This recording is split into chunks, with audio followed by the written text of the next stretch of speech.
24 round of വിശദമായ റിപ്പോർട്ടുകളിലേക്ക് കടക്കുകയാണ്. തമിഴ്നാടിനെ നടുക്കിയ കരൂർ അപകടത്തിൽ മരണം 40ആയി.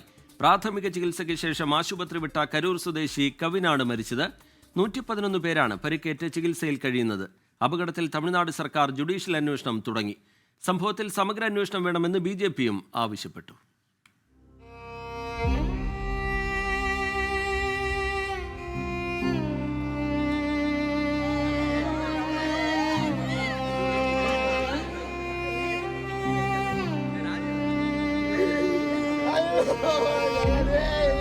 തമിഴക വെട്രിക്കഴകത്തിന്റെ സംസ്ഥാന പര്യടനത്തിന്റെ ഭാഗമായി കരൂർ വേലുച്ചാമിപുരത്ത് നടന്ന സമ്മേളനത്തിലാണ് തിക്കിലും തിരക്കിലും പെട്ട് നിരവധി പേർക്ക് ജീവൻ നഷ്ടപ്പെട്ടത്. പ്രതീക്ഷിച്ചതിനും അധികം ആളുകൾ പങ്കെടുത്ത പരിപാടിയാണ് വൻ ദുരന്തമായത്.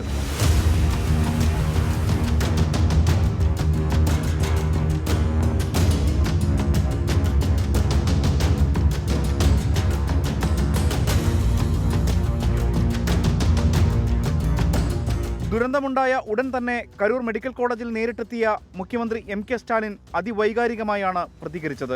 കൊടൂരமான കാഴ്ചകൾ എല്ലാം தொலைக்காட்சியில பார்த்தபோது எனக்கு മനസ്സ് കേൾക്കല, വീട്ടിലിരിക്കവേ എன்னால முடியல. പോലീസ് മതിയായ സുരക്ഷയൊരുക്കിയില്ലെന്ന് പ്രതിപക്ഷ നേതാവ് എടപ്പാടി പളനിസ്വാമി കുറ്റപ്പെടുത്തി. அரசாங்கமும் காவல்துறையும் பொதுக்கூட்டத்திலே நடைபெறுவதற்கு பாதுகாப்பு வழங்க வேண்டும். அதேபோல அரசியல் கட்சி தலைவர்களும் அங்கே குழுமிட கூட்டத்திற்கு ஏற்றவாறு தாங்கள் நடந்து கொள்ள வேண்டும். ദുരന്തത്തിന് പിന്നാലെ വിദേശ സന്ദർശനം വെട്ടിച്ചുരുക്കി തിരിച്ചെത്തിയ ഉപമുഖ്യമന്ത്രി ഉദയനിധി സ്റ്റാലിനും കരൂർ മെഡിക്കൽ കോളേജിലെത്തി. ഇനിമേലും ഇതുമാതിരി വിപത്തുകൾ നടക്കக்கூடாது, அதற்கு அரசு മുഴു നടപടികൾ എടുക്കും. സംഭവത്തിൽ തമിഴ്നാട് സർക്കാർ പ്രഖ്യാപിച്ച ജുഡീഷ്യൽ അന്വേഷണം ആരംഭിച്ചു. റിട്ടയർഡ് ജഡ്ജ് അരുണ ജഗദീശൻ കരൂരിലെത്തി വിവരങ്ങൾ ശേഖരിച്ചു. മരിച്ചവരുടെ കുടുംബങ്ങൾക്ക് 10 ലക്ഷം രൂപയും പരിക്കേറ്റവർക്ക് 1 ലക്ഷം രൂപയും സർക്കാർ നഷ്ടപരിഹാരം പ്രഖ്യാപിച്ചു.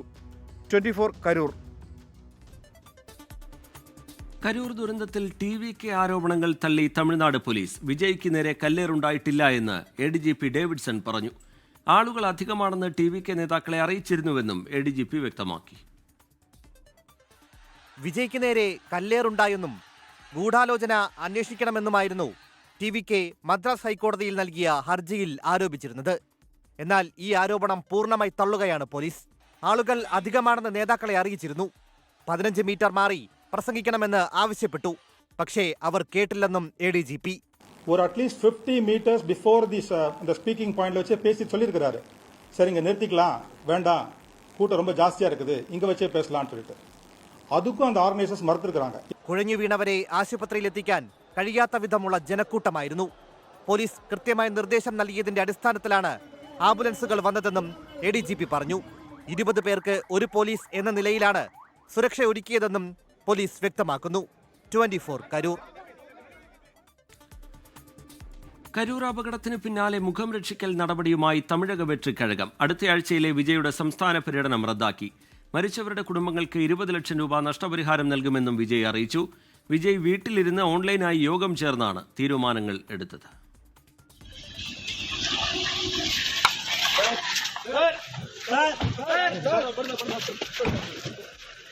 കരൂർ അപകടത്തിനു പിന്നാലെ ചെന്നൈയിലെ വീട്ടിലെത്തിയ വിജയ് ഇന്നലെ തന്നെ അഭിഭാഷകരുമായി സംസാരിച്ചിരുന്നു. രാവിലെ TVK ജനറൽ സെക്രട്ടറിമാരായ N ആനന്ദ്, ആദവ് അർജുന, അഭിഭാഷകൻ അറിവഴകൻ തുടങ്ങിയവരുമായി വിജയ് ഓൺലൈൻ യോഗം ചേർന്നു. വിജയുടെ മൗനം അപകടം ചെയ്യുമെന്ന് വിലയിരുത്തിയ യോഗത്തിനു ശേഷമാണ് മരിച്ചവരുടെ കുടുംബങ്ങൾക്ക് 20 ലക്ഷവും പരുക്കേറ്റവർക്ക് 2 ലക്ഷം രൂപയും നൽകുമെന്ന് വിജയ് പ്രഖ്യാപിച്ചത്. കോടതിയിൽ നിന്ന് രൂക്ഷ വിമർശനമുയരാനുള്ള സാധ്യതയും ജനരോഷവും കണക്കിലെടുത്ത് അടുത്തയാഴ്ചയിലെ വിജയുടെ സംസ്ഥാന പര്യടനം റദ്ദാക്കി. അനിശ്ചിതകാലത്തേക്ക് പര്യടനം നീട്ടിവെക്കുമെന്നാണ് വിവരം. N ആനന്ദ് ഉൾപ്പെടെയുള്ള പാർട്ടി നേതാക്കൾക്കെതിരെ മനഃപൂർവ്വമല്ലാത്ത നരഹത്യയ്ക്കുൾപ്പെടെ പോലീസ് കേസെടുത്തിട്ടുണ്ട്. നാളെ മദ്രാസ് ഹൈക്കോടതിയിൽ സർക്കാർ അപകട വിവരം ധരിപ്പിക്കും. വിജയെ പ്രതി ചേർക്കുന്നതും അറസ്റ്റ് ചെയ്യുന്നതുമൊക്കെ ഹൈക്കോടതി പരാമർശങ്ങൾക്ക് പിന്നാലെയാകും തീരുമാനിക്കുക. 24 ചെന്നൈ. TVK പാർട്ടിയുടെ രാഷ്ട്രീയ സമ്മേളനങ്ങളിൽ അണികളെ നിയന്ത്രിക്കാൻ പ്രൊഫഷണൽ അല്ലാത്ത ബൗൺസർമാരെ തിരഞ്ഞെടുത്തത് ജൂനിയർ ആർട്ടിസ്റ്റുകളുടെ ഗ്രൂപ്പിൽ നിന്ന്.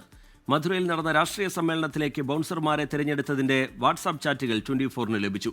പരിപാടി സംഘടിപ്പിച്ചതിൽ സുരക്ഷാ വീഴ്ച ഉണ്ടായി എന്ന ആരോപണം നിലനിൽക്കെ കേരളത്തിൽ നിന്നുള്ള ജൂനിയർ ആർട്ടിസ്റ്റിന്റെ ശബ്ദ സന്ദേശവും പുറത്തുവന്നു. ജൂനിയർ ആർട്ടിസ്റ്റുകളുടെ ND ക്രിയേഷൻസ് എന്ന വാട്സപ്പ് ഗ്രൂപ്പിലാണ് വിജയിയുടെ പരിപാടിയിൽ പങ്കെടുക്കാൻ ബൗൺസർമാരെ ആവശ്യമുണ്ട് എന്ന പരസ്യം വന്നത്. പ്രൊഫഷണലുകൾ അല്ലാത്ത ബൗൺസർമാരെയാണ് രാഷ്ട്രീയ സമ്മേളനങ്ങളിൽ അണികളെ നിയന്ത്രിക്കാൻ TVK പാർട്ടി നിയോഗിച്ചതെന്ന് മലയാളിയായ ജൂനിയർ ആർട്ടിസ്റ്റ്. പ്രൊഫഷണൽസോ ആയിട്ടുള്ള ഒരു ഏജൻസി ഇവർ ഏൽപ്പിച്ചിട്ടുണ്ടാകാം. പക്ഷെ ഈ ഏജൻസി കൊണ്ടുവന്ന പിന്നെ ബൗൺസേഴ്സ് ഇതുപോലെ ജൂനിയർ ആർട്ടിസ്റ്റായിട്ട് പോകുന്ന ആളുകളെ നിരപരാധികമായിട്ട് ഇങ്ങനെയുള്ള കാര്യങ്ങളൊന്നും അറിയാത്ത എന്നാൽ ജൂനിയർ ആർട്ടിസ്റ്റ് ആയിട്ടൊക്കെ പോകുന്ന ഹൈറ്റും വെയിറ്റും ഉള്ളവരെയാണ്. കാരണം കണ്ടു കഴിഞ്ഞാൽ ലുക്ക് കണ്ട് ഒരു ബൗൺസർ ആണെന്ന് തോന്നിക്കണം എന്നുള്ളതാണ് അവർ പറയുന്ന മാനദണ്ഡം. മധുരയിൽ നടന്ന രാഷ്ട്രീയ സമ്മേളനത്തിൽ ബൗൺസർമാർ വിജയിയെ കാണാനെത്തിയവരെ മർദ്ദിച്ചത് വിവാദമായിരുന്നു. 19 നടന്ന ഈ സമ്മേളനത്തിൽ പങ്കെടുക്കാനാണ് കേരളത്തിൽ നിന്നടക്കം ജൂനിയർ ആർട്ടിസ്റ്റുകളെ സമീപിച്ചത്. ബൗൺസർമാരായി പോയി തിരിച്ചെത്തിയവർക്ക് പണം ലഭിച്ചുവെന്ന് തെളിയിക്കുന്ന ചാറ്റുകളും പുറത്തുവന്നു. കരൂരിൽ നടന്ന സമ്മേളനത്തിൽ ഇത്തരത്തിൽ വിളിച്ചുകൂട്ടിയ പ്രൊഫഷണലുകൾ അല്ലാത്ത ബൗൺസർമാർ ഉണ്ടായിരുന്നോ എന്നും സംശയമുണ്ട്. എറണാകുളത്ത് നിന്ന് തമിഴ്നാട്ടിലേക്ക് ജൂനിയർ ആർട്ടിസ്റ്റുകളെ കൊണ്ടുപോകാൻ ബസ്സുകളെയും ആളുകളെയും ഒരുക്കി. വാട്സപ്പ് ഗ്രൂപ്പിൽ വന്ന സന്ദേശങ്ങൾ 24-ന് ലഭിച്ചു. കരൂരിൽ തിക്കിലും തിരക്കിലും പെട്ട് ജനങ്ങൾ ദാരുണമായി മരിച്ച വാർത്ത കണ്ടതോടെയാണ് വിവരം പുറത്തു പറയാൻ തയ്യാറായതെന്ന് ജൂനിയർ ആർട്ടിസ്റ്റ്. തമിഴ്നാട്ടിൽ നടന്ന TVK പാർട്ടിയുടെ രാഷ്ട്രീയ സമ്മേളനങ്ങളിൽ അണികളെയും പ്രവർത്തകരെയും നിയന്ത്രിക്കുവാൻ ബൗൺസർമാരെ തിരഞ്ഞത് കേരളത്തിൽ നിന്നടക്കമുള്ള ജൂനിയർ ആർട്ടിസ്റ്റുകൾക്കിടയിൽ എന്ന ഗൗരവമേറെയുള്ള വാർത്ത പുറത്തുവരുമ്പോൾ ഉത്തരവാദിത്വം ചെറുതല്ല വിജയിക്കും TVK പാർട്ടിക്കും. വിനോദ് മെയിലിലേക്കൊപ്പം അമൽ സുരേന്ദ്രൻ, 24 കൊച്ചി. ശബരിമലയിൽ നിന്ന് കാണാതായ ദ്വാരപാലക ശില്പത്തിന്റെ പീഠം കണ്ടെത്തി. സ്പോൺസർ ഉണ്ണികൃഷ്ണൻ പോറ്റിയുടെ ബന്ധുവിന്റെ വീട്ടിൽ നിന്നാണ് പീഠം കണ്ടെത്തിയത്. പീഠങ്ങൾ കാണാതായതെന്ന ആരോപണം ഉന്നയിച്ചതും ഉണ്ണികൃഷ്ണൻ പോറ്റിയായിരുന്നു. ശബരിമലയിൽ സമർപ്പിച്ച സ്വർണ്ണപീഠം കാണാനില്ലെന്ന ആരോപണവുമായി ആദ്യം രംഗത്തെത്തിയത് സ്പോൺസർ ഉണ്ണികൃഷ്ണൻ പോറ്റി തന്നെയായിരുന്നു. പിന്നീട് ഹൈക്കോടതി നിർദ്ദേശപ്രകാരം ദേവസ്വം വിജിലൻസ് അന്വേഷണം ആരംഭിച്ചു. ആറന്മുളയിലെ ഉൾപ്പെടെ ദേവസ്വം സ്റ്റോർ റൂമുകളിൽ അടിമുടി പരിശോധന. ഇതിനിടയിലാണ് വിജിലൻസ് സംഘം ഉണ്ണികൃഷ്ണൻ പോറ്റിയുടെ ജീവനക്കാരനെ ചോദ്യം ചെയ്തത്. ഈ അന്വേഷണത്തിലാണ് ഉണ്ണികൃഷ്ണൻ പോറ്റിയുടെ തന്നെ സഹോദരിയുടെ വെഞ്ഞാറമ്മൂട്ടിലെ വീട്ടിൽ നിന്നും സ്വർണ്ണപീഠം കണ്ടെത്തിയത്.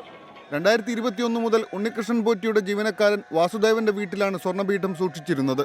വിവാദമായതോടെ വാസുദേവൻ സ്വർണ്ണപീഠം ഉണ്ണികൃഷ്ണൻ പോറ്റിയെ തിരികെ ഏൽപ്പിച്ചു. ഇക്കഴിഞ്ഞ 13-നാണ് ഉണ്ണികൃഷ്ണൻ പോറ്റി സ്വർണ്ണപീഠം സഹോദരിയുടെ വീട്ടിലേക്ക് മാറ്റിയതെന്നും വിജിലൻസ് കണ്ടെത്തി.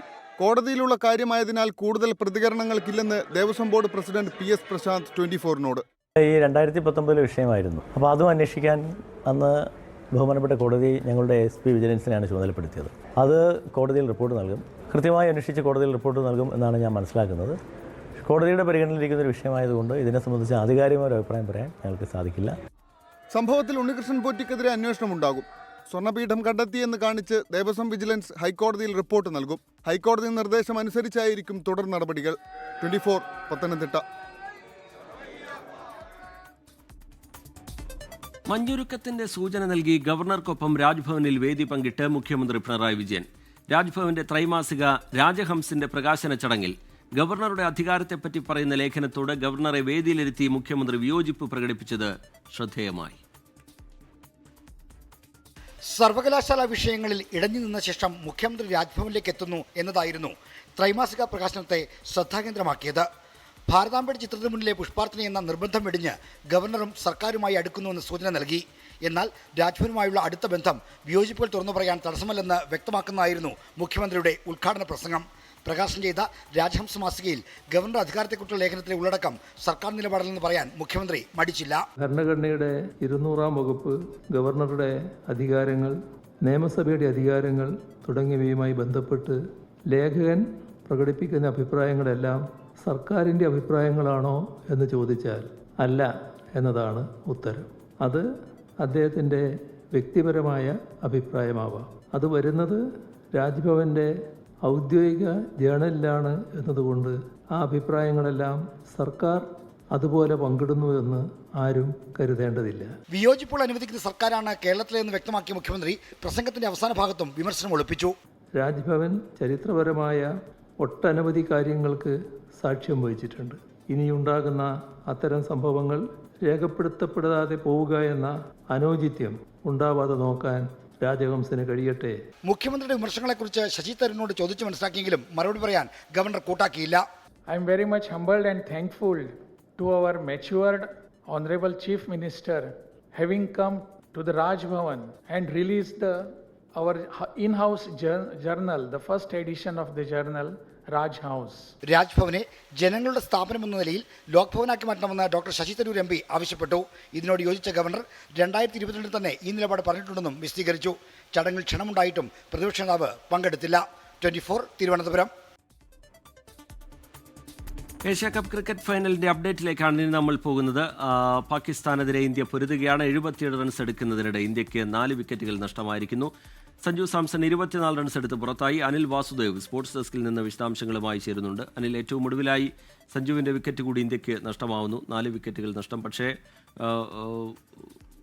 ജയിച്ചു കയറാൻ കഴിയും എന്ന പ്രതീക്ഷയുണ്ടോ? കണക്കുകളിൽ നിന്ന് എന്താണ് മനസ്സിലാവുന്നത്? സ്കോർ ബോർഡിൽ നിന്ന് എന്താണ് മനസ്സിലാവുന്നത്? എങ്ങനെയാണ് മത്സരം ഈ ഘട്ടത്തിൽ വിലയിരുത്തുന്നത് അനിൽ വാസുദേവ്? റീത്ത്, ഇന്ത്യ ജയത്തിനായി പൊരുതുകയാണ്. 146 എന്ന താരതമ്യേന ഒരു ദുർബലമായ വിജയലക്ഷ്യം തന്നെയാണ് ഇന്ത്യക്ക് മുന്നിലുണ്ടായിരുന്നത്. പക്ഷേ ഇന്ത്യക്ക് പതിവിൽ നിന്ന് വിപരീതമായി പവർ പ്ലേ മുതലാക്കാൻ സാധിച്ചില്ല. തൊട്ടു പിന്നാലെ തന്നെ ഇന്ത്യയുടെ ഒരു 3 വിക്കറ്റ് അടുപ്പിച്ച് പോയതും ഇന്ത്യക്ക് വലിയ തിരിച്ചടിയായി. ഈ ടൂർണമെന്റിലുടനീളം ഇന്ത്യക്കായി മികച്ച പ്രകടനം കാഴ്ചവെച്ച അഭിഷേക് ശർമ്മ തുടക്കത്തിലെ പുറത്തായതാണ് ഇന്ത്യക്ക് കനത്ത പ്രഹരമായി മാറിയത്. അഭിഷേക് ശർമ്മയ്ക്ക് ഈ ഇന്നിങ്സിൽ കാര്യമായി ഒന്നും തന്നെ ചെയ്യാൻ പറ്റാത്ത അവസ്ഥ വന്നു. ഒപ്പം തന്നെ സൂര്യകുമാർ യാദവ് ഈ ടൂർണമെന്റിലുടനീളം അദ്ദേഹത്തിൻ്റെ മോശം പ്രകടനമാണ്. പാകിസ്ഥാനെതിരായ ഒരു 47 ഒഴിച്ച് മറ്റൊന്നും തന്നെ സമീപകാലത്ത് പോലും സൂര്യകുമാർ യാദവിനെ ഒന്നും ചെയ്യാൻ സാധിച്ചില്ല. അങ്ങനെ സൂര്യകുമാർ യാദവ് 1 റൺസ് എടുത്താണ് പുറത്തായത്.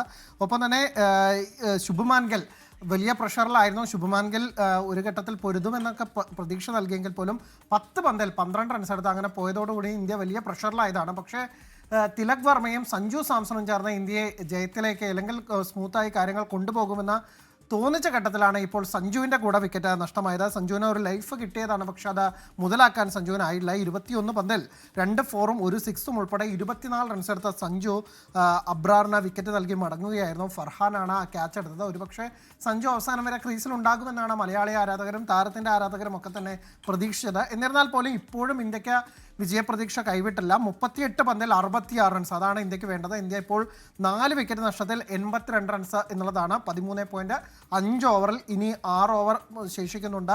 അതായത് ഇന്ത്യക്ക് കാര്യമായി ഒരു ഓവറിൽ 10 റൺസ് എടുത്ത് അങ്ങനെ തന്നെ ബാറ്റ് ചെയ്താൽ മാത്രമാണ് ജയിക്കാനാവുക. അതായത് ഇനി ശിവൻ ദുബെയും റിങ്കു സിംഗ് അടക്കമുള്ളവർ മാത്രമാണ് സ്പെഷ്യലൈസ്ഡ് ബാറ്റേഴ്സ് ആയിട്ടുള്ളത്. പിന്നീട് അക്സർ പട്ടേലാണ് വരാനുള്ളത്. അപ്പോൾ ഇന്ത്യ എന്തായാലും ജയത്തിലേക്ക് നീങ്ങും. അവസാന ഓവറുകളിൽ ആദ്യ ഇന്ത്യൻ ബൗളിംഗ് പ്രകടനം പോലെ തന്നെ ആദ്യഘട്ടത്തിൽ കളി കയ്യിൽ നിന്ന് പോയെങ്കിലും രണ്ടാം ഹാഫിൽ ഇന്ത്യ തിരിച്ചു വന്നതുപോലെ ബാറ്റിങ്ങിലും അത്തരമൊരു പ്രകടനം ഇന്ത്യൻ ടീമിൽ നിന്ന് നമുക്ക് പ്രതീക്ഷിക്കാം. ഇന്ത്യ കിരീടത്തിലെത്തുമെന്നും പ്രതീക്ഷിക്കാം. ശരി, ഇന്ത്യയുടെ കിരീടം 66 റൺസ് അകലെയാണ്.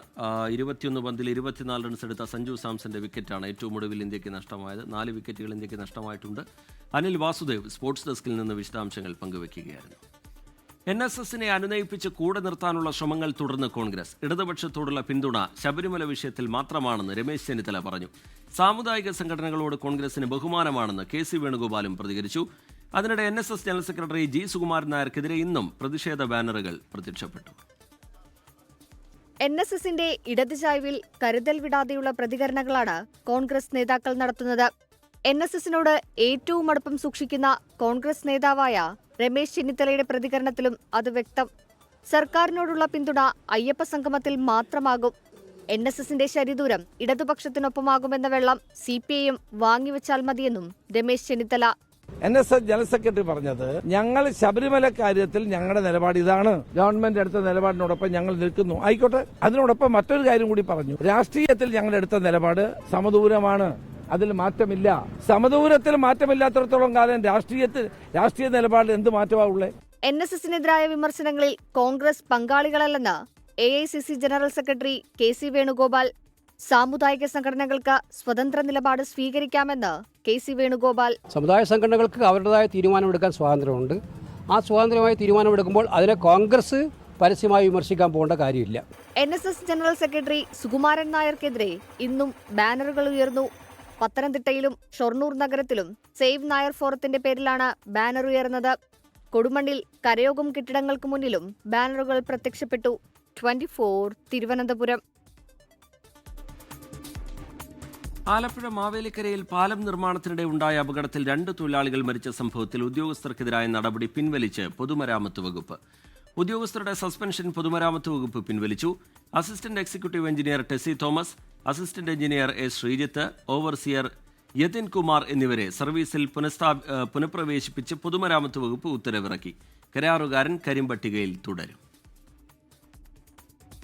കീച്ചേരിക്കടവ് പാലം അപകടത്തെ തുടർന്ന് 2 പേർ മരിക്കാനിടയായ സംഭവത്തിൽ നടപടി നേരിട്ട ഉദ്യോഗസ്ഥരുടെ സസ്പെൻഷൻ പൊതുമരാമത്ത് വകുപ്പ് പിൻവലിച്ചു.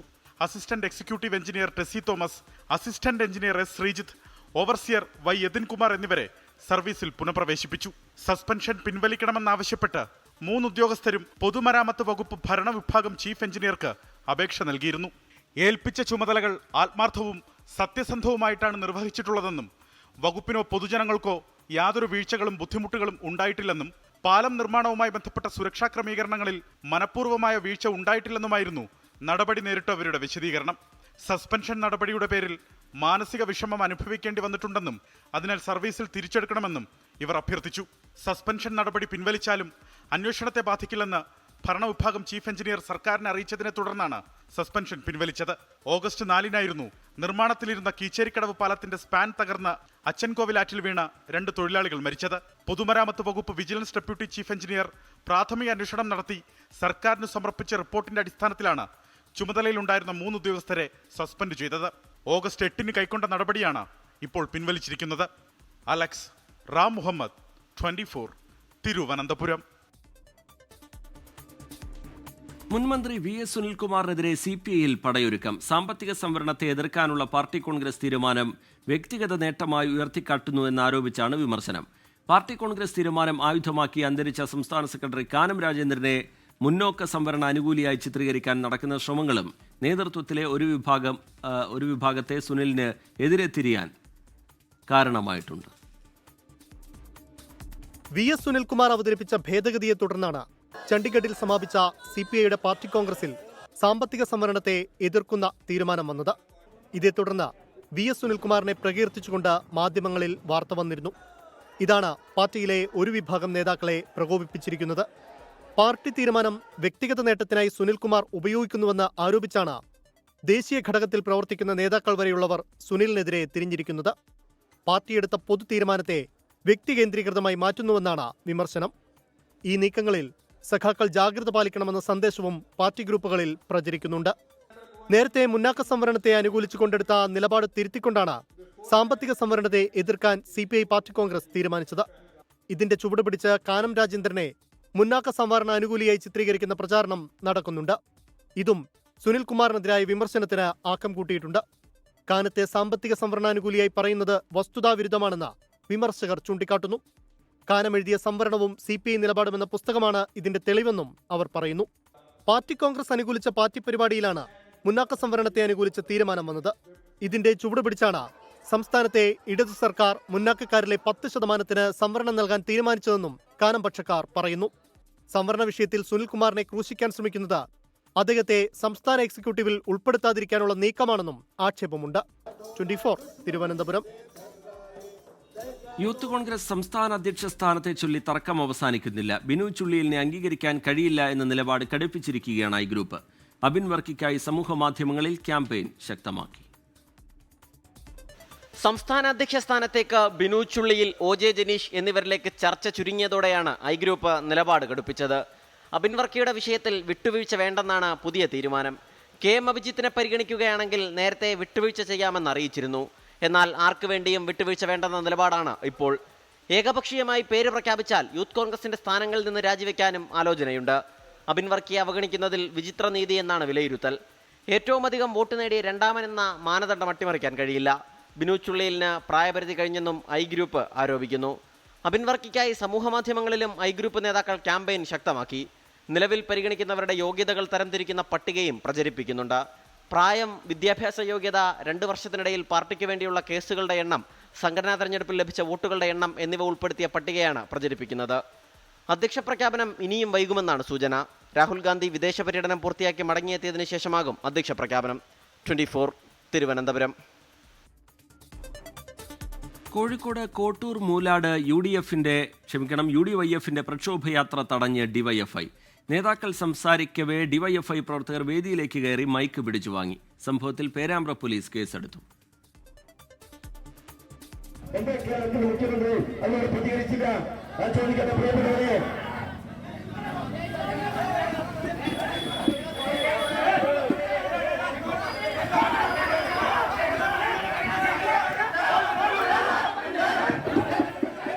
വോട്ടുകൊള്ള ആരോപണത്തിൽ മുഖ്യമന്ത്രിയുടെ മൗനത്തെപ്പറ്റി യൂത്ത് കോൺഗ്രസ് നേതാവ് നാസ് മാംബോയിൽ സംസാരിച്ചപ്പോഴാണ് ഡിവൈഎഫ്ഐ നേതാക്കൾ വേദിയിലേക്ക് ഇരച്ചെത്തിയത്.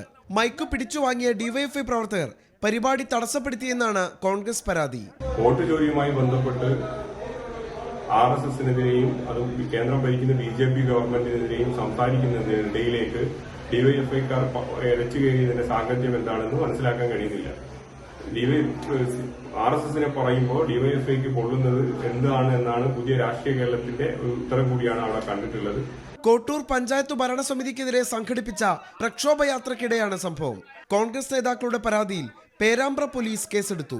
24 കോഴിക്കോട്. ലഡാക്കിലെ പ്രതിഷേധക്കാരുമായി കേന്ദ്രം ചർച്ച നടത്താനിരിക്കെ ലഡാക്കിനെ ഭരണഘടനയുടെ 6ാം ഷെഡ്യൂളിൽ ഉൾപ്പെടുത്തണമെന്ന ആവശ്യവുമായി രാഹുൽ ഗാന്ധി. ലഡാക്കിലെ ജനതയെയും സംസ്കാരത്തെയും BJPയും RSSും ആക്രമിക്കുന്നുവെന്നും രാഹുൽ ഗാന്ധിയുടെ വിമർശനം. നാളെയാണ് കേന്ദ്ര സർക്കാരിന്റെ സമവായ ചർച്ച. ലഡാക്കിനെ പിടിച്ചു കുലുക്കിയ പ്രക്ഷോഭം തണുപ്പിക്കാൻ കേന്ദ്ര സർക്കാർ നീക്കം നടത്തവെയാണ് വിമർശനവുമായി ലോക്സഭാ പ്രതിപക്ഷ നേതാവ് രാഹുൽ ഗാന്ധി രംഗത്തെത്തിയത്. ലഡാക്കിലെ ജനങ്ങളുടെ ആവശ്യത്തോട് 4 പേരെ കൊലപ്പെടുത്തിയും സോനം വാങ്ചുക്കിനെ ജയിലിലടച്ചുമാണ് BJP പ്രതികരിച്ചതെന്ന് രാഹുൽ വിമർശിച്ചു. Leh apex body, Kargil democratic alliance പ്രതിനിധികളും കേന്ദ്ര ആഭ്യന്തര മന്ത്രാലയവുമായുള്ള ചർച്ചകളാണ് നാളെ നടക്കുക.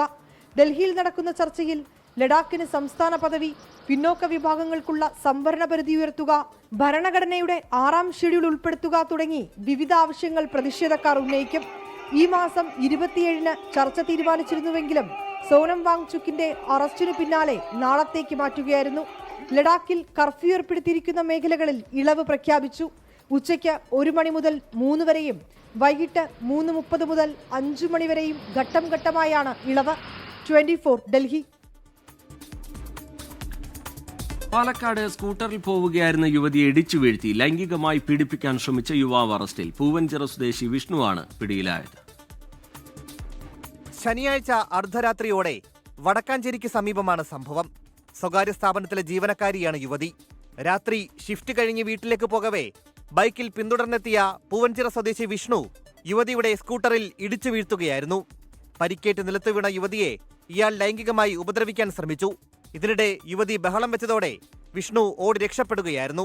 വിവരമറിഞ്ഞെത്തിയ വടക്കാഞ്ചേരി പോലീസ് CCTV കേന്ദ്രീകരിച്ച് നടത്തിയ അന്വേഷണത്തിൽ ഇയാളെ മണിക്കൂറുകൾക്കകം പിടികൂടുകയായിരുന്നു. വിഷ്ണു എറണാകുളത്ത് പോക്സോ കേസിൽ പ്രതിയാണെന്ന് പോലീസ് അറിയിച്ചു. 24 പാലക്കാട്. ഈ റിപ്പോർട്ടോടെ 24 റൗണ്ട് പൂർത്തിയാവുകയാണ്. നമസ്കാരം. ലോകത്തെവിടെയായാലും ഏത് സമയത്തും 24 വാർത്തകളും ഓഗ്മെന്റഡ് റിയാലിറ്റി പാക്കേജുകളും എക്സ്പ്ലെയിനറുകളും വിശദമായി കാണാൻ ഞങ്ങളുടെ YouTube ചാനൽ നിങ്ങൾക്ക് സബ്സ്ക്രൈബ് ചെയ്യാം.